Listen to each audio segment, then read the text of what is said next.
زینب بنت علی حضرت علی رضی اللہ تعالیٰ عنہ اور حضرت فاطمہ الزہرا رضی اللہ تعالیٰ عنہ کی بیٹی یعنی محمد صلی اللہ علیہ وآلہ وسلم کی نواسی تھیں۔ واقعہ کربلا کی سب سے نمایاں خاتون تھیں۔ خود زینب سلام اللہ علیہا کربلا میں موجود تھیں۔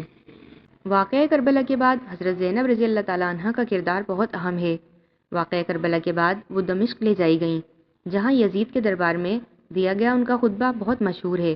آپ نے اپنے خطبے میں فرمایا، اے یزید، اگرچہ حادثات زمانہ نے ہمیں اس موڑ پر لا کھڑا کیا ہے اور مجھے قیدی بنایا گیا ہے، لیکن جان لے میرے نزدیک تیری طاقت کچھ بھی نہیں ہے۔ خدا کی قسم، خدا کے سوا کسی سے نہیں ڈرتی، اس کے سوا کسی اور سے گلا و شکوہ بھی نہیں کروں گی۔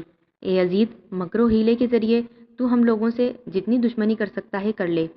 ہم اہل بیت پیغمبر صلی اللہ علیہ وسلم سے دشمنی کے لیے تو جتنی بھی سازشیں کر سکتا ہے کر لے، لیکن خدا کی قسم تو ہمارے نام کو لوگوں کے دل و ذہن سے اور تاریخ سے نہیں مٹا سکتا اور چراغ وحی کو نہیں بجھا سکتا۔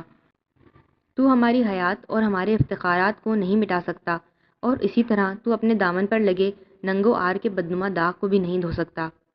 خدا کی نفرین و لعنت ہو ظالموں اور ستمگروں پر۔ ان مظالم کو بیان کر کے جو یزید نے کربلا کے میدان میں اہل بیت رسول پر روا رکھے تھے، زینب رضی اللہ تعالیٰ عنہ نے لوگوں کو سچائی سے آگاہ کیا۔ آپ کے خطبے کے سبب ایک انقلاب برپا ہو گیا جو بنی امیہ کی حکومت کے خاتمے کی ابتدا تھی۔